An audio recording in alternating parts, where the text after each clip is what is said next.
조갑제 TV 시청자 여러분 안녕하십니까. 2025년 2월 9일 오후 2시 32분입니다. 요사이 거리를 걷고 있으면은 이런 구호를 붙이고 다니는 사람들이 많아요. Stop the steal.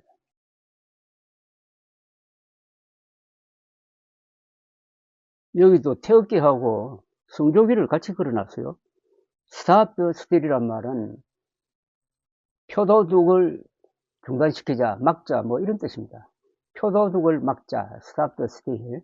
스탑 더 스틸을 주장하는 사람은 첫째 사대주의자고 제정신이 아니고 대한민국을 자해하는 사람입니다. 좀 격한 표현으로 하면은 미치광이 매국노 뭐 이런 이야기까지 들을 수가 있어요.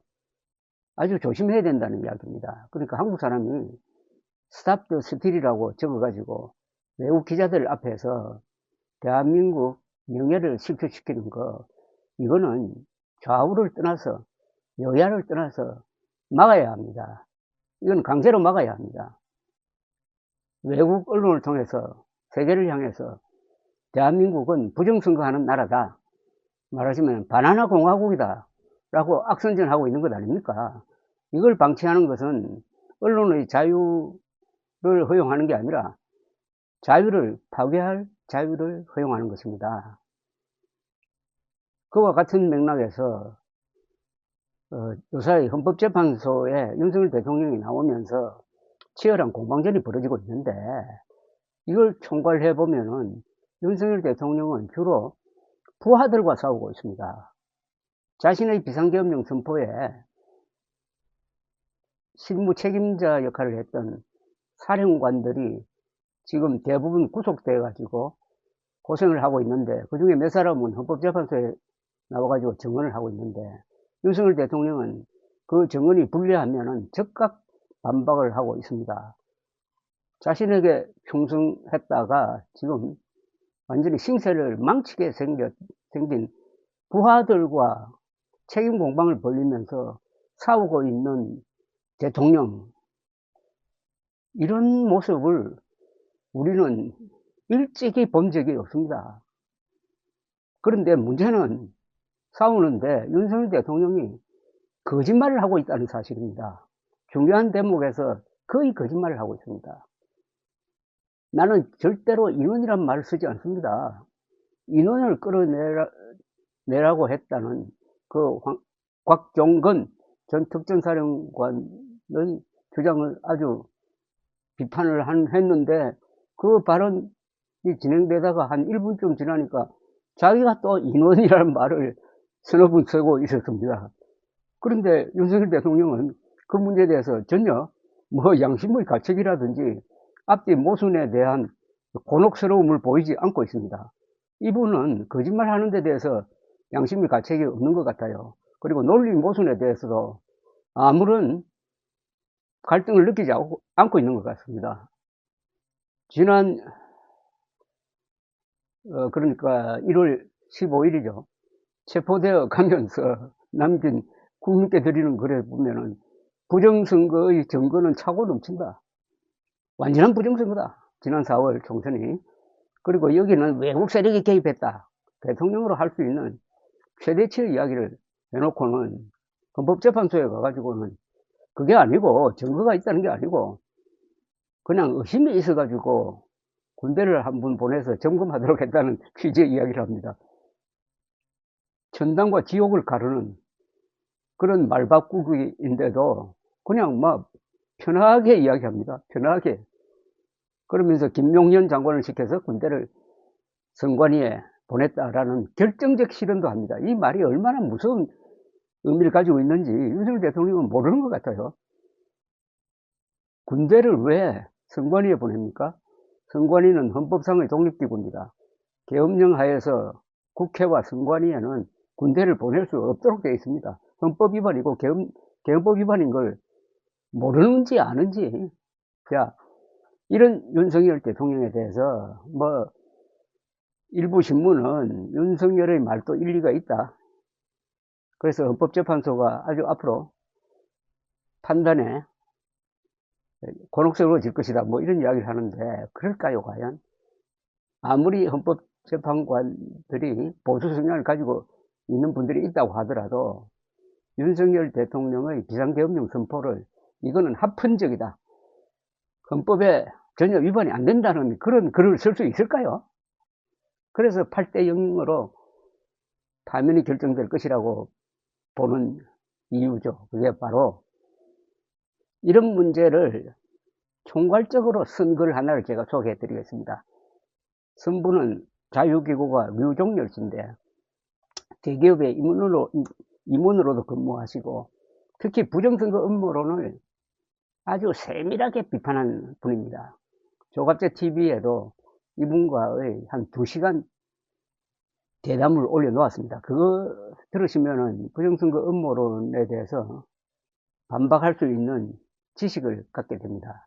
이분이 쓴 글 하나를 제가 좀 길지만 소개해 드리겠습니다. 류종열 선생은 이렇게 기사를 시작을 합니다.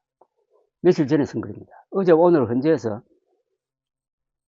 홍장원 전 국정원 1차장, 곽종근 특수전 사령관, 김현태 707 특임단장의 진술을 두고 마치 홍장원 차장과 곽종근 사령관이 거짓말하는 것처럼 윤석열이 국회의원 체포 지시를 내리지 않은 것으로 왜곡하는 윤빠들과 부정선거 음모론자들이 있다.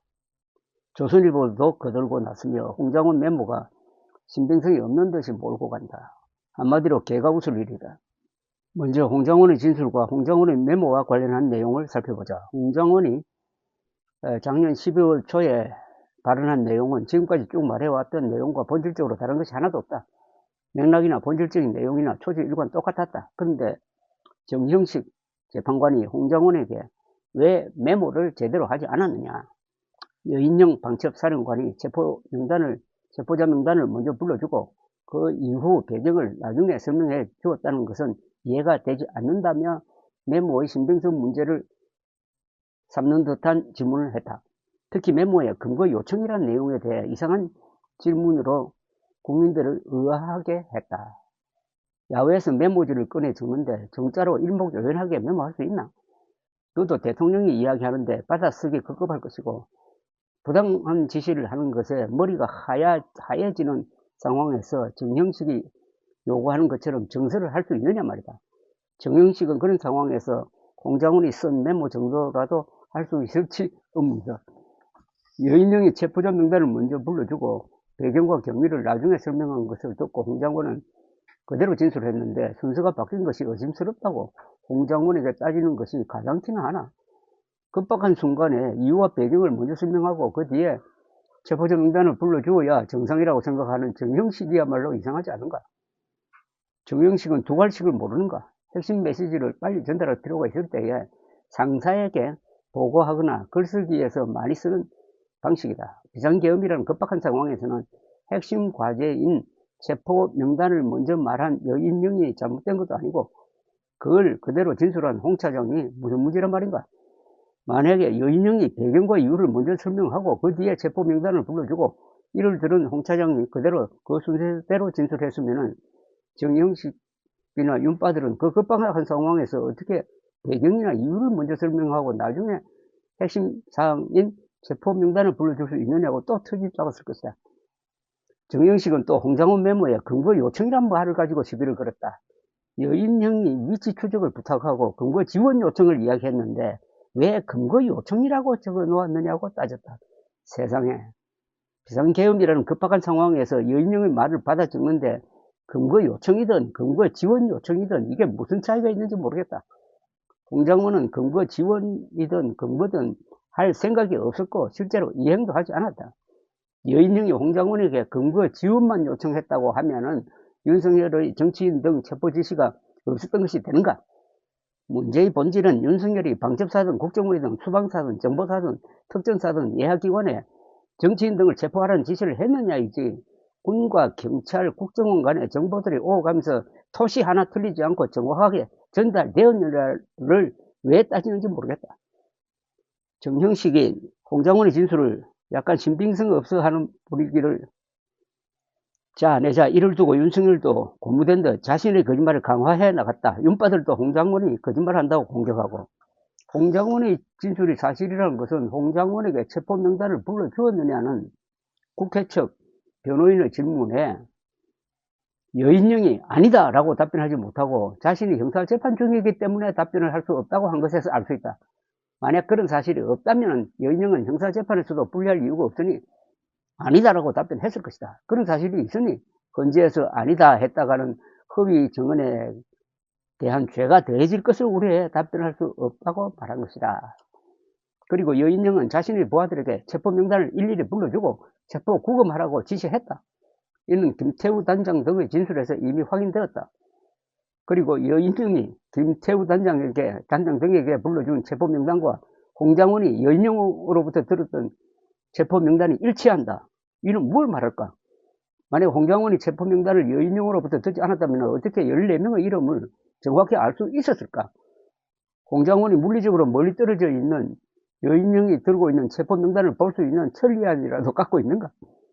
윤석열 측은 홍장원이 윤석열이 비화폰으로 전화했을 때 술에 취해 있었다느니 해외 공작금을 빼돌려 착복한 혐의로 박성원 등 민주당으로부터 협박을 받고 있다느니 하며 홍장원을 매도하는 치졸한 짓을 서슴지 않았다. 홍장원이 이에 정면 반박하니 아니면 말고식으로 답하는 김계리 변호사의 표정을 보고 필자도 분노가 치밀던데 홍장원은 정정심을 갖고 대하는 것에 놀랐다. 윤석열이 국회의원 끌어내라는 지시에 관한 곽종근과 윤석열 측의 공방도 웃기지 않았다. 곽종근 역시 홍장원처럼 자신의 진술을 초지일관 유지했다. 윤석열로부터 국회의원을 끌어내라는 지시를 받았다는 것이다. 요원, 인원, 의원이라는 말장난으로 윤석열과 윤석열 변호사들은 문제의 본질을 흐리고 곽종근이 그동안 진술한 윤석열의 지시의 표현이 달라졌다며 시비를 걸었다. 윤석열이 어떤 단어를 사용했는지 곽종근이 어떤 단어로 들었는지를 떠나 인원이든 요원이든 의원이든 윤석열의 지시는 맥락으로나 당시 상황으로 보나 내용으로 보나 누가 들어도 국회의원이라고 알아들을 수밖에 없다. 곽종근은 차마 국회 등 공개석상에서 진술할 때 윤석열이 지시했던 그대로를 말할 수 없어 순화해서 표현한 것뿐이지 자신의 진술은 일관된다고 반박했다. 얼마나 윤석열이 천박하고 상스럽게 지시를 했으면 곽종근이 차마 워딩 그대로를 있는 그대로 말하지 못했겠나. 그나마 윤석열을 생각해 순화해서 표현해 준 것도 모르고 윤석열은 곽사령관을 되레 거짓말쟁이로 만들고 있다. 김현태의 증언을 두고도 윤석열 측과 윤빠들은 아전인수적으로 해석하고 있다. 김현태의 국회의원을 끌어내라는 지시를 받은 바 없다는 증언을 마치 윤석열이 그런 지시를 한 적이 없었다는 증거로 주장한다. 곽종근은 윤석열로부터 국회의원을 끌어내라는 지시를 받았지만 이를 김현태에게 전달하거나 지시한 적이 없으니 당연히 김현태는 그런 지시를 받은 바 없다고 할 수밖에 없지 않은가. 김현태가 직접 윤석열로부터 지시받으며 작전을 수행했다면 윤석열 측의 해석이 맞지만 김현태는 곽종근의 지시를 받고 국회에 갔으니 곽종근이 지시하지 않았으면 당연히 지시받은 바가 없다고 답할 수밖에 없지 않은가. 김현태는 검찰 조사에서는 국회의원을 끌어내라는 지시가 있었다고 진술했다. 이건 김현태도 헌재에서 인정했다. 이 김현태의 진술은 곽종근이 화상회의를 하며 마이크를 끄지 않은 채 지시하는 상황에서 윤석열의 국회의원 끌어내라는 지시를 말한 내용을 들은 장교들이 있고 이 장교들로부터 이 내용을 전해 들은 김현태가 윤석열이 국회의원을 끌어내라는 지시를 했다는 것을 인지하고 검찰에서 진술한 것이다. 즉 검찰에서의 진술은 곽종근이 지시했다는 뜻이 아니라 윤석열이 지시했다는 것을 사후에 인지했음을 뜻하는 것이다. 윤석열은 곽종근과의 설전에서 15명밖에 국회 본관에 들어가지 않은 특전사 요원들이 어떻게 그 많은 국회의원과 보좌관들을 끌어낼 수 있겠느냐며 자신은 국회의원을 끌어내라고 지시한 바가 없다고 강변했다. 윤석열은 군 복무를 해보지 않은 티를 그대로 내고 있다. 특전사 요원들은 총을 휴대했고 실탄은 아니지만 공포탄 등을 갖고 있었으며 야시경 등 각종 장비들을 착용하고 있었다. 그리고 국회의원이나 보좌관들은 특전사 요원들이 얼마나 무장하고 있는지 모르는 상태였다. 국회 본관에 수백 명의 인원이 있었다 하더라도 특전사 요원 15명이 이들을 제압하는 것은 어렵지 않다. 공포탄 한 발 쏘고 모두 엎드리라고 지시를 따르라고 하면은 상황 종료된다. 그리고 본관 밖에는 특전사 요원들이 진입을 준비하고 있었고 후속으로 다른 특전 여단 요원들도 국회로 속속 오게 되어 있는데 국회 본관 제압이 힘들다고? 더구나 국회 외곽은 경찰과 수방사 등이 통제하고 있는데 말이다. 곽종근이 윤석열의 지시를 이행하겠다고 마음만 먹었더라면 그때 상황에서 얼마든지 윤석열의 의도대로 되었을 것이다. 그런데 곽종근도 김현태도 특히 특전사 요원들은 윤석열의 지시가 부당하다고 판단해 이행을 하지 않았을 뿐이다.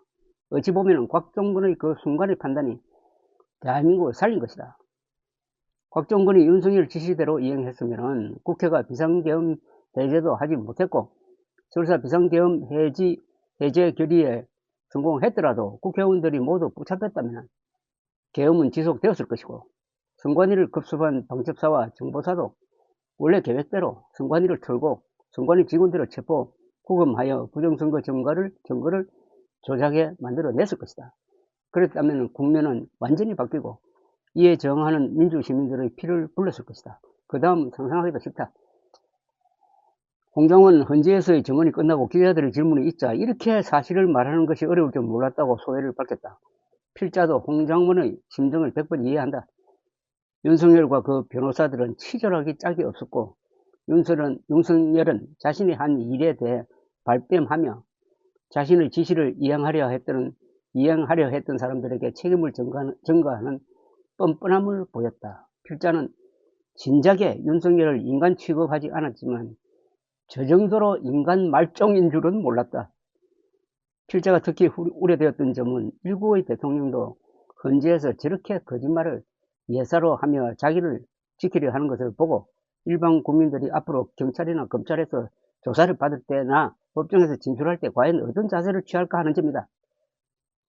원래 법정에서는 저렇게 사실을 부인하고 남에게 책임을 전가하는 것이 보통이라 생각하고 저런 전략이 자신을 위해 최선이라고 오해하지 않을까 걱정이다. 이게 참 가장 큰 문제죠. 대통령은 가장 큰 교사고 국민들은 무의식적으로 대통령을 닮아가려고 합니다. 지난해 12월 3일부터 지금까지 2달 이상 계속되고 있는 윤석열의 말 바꾸기, 거짓말, 말장난, 뒤집기, 그리고 체포영장, 구속영장 등 자기 마음에 들지 않으면 그건 불법이다 라고 들이대는 헌법 파괴자 내지 법률 파괴자의 모습, 그 윤석열을 따라하는 국민들이 많으면 대한민국은 법치국가로서는 생명이 끝나는 거죠. 감사합니다.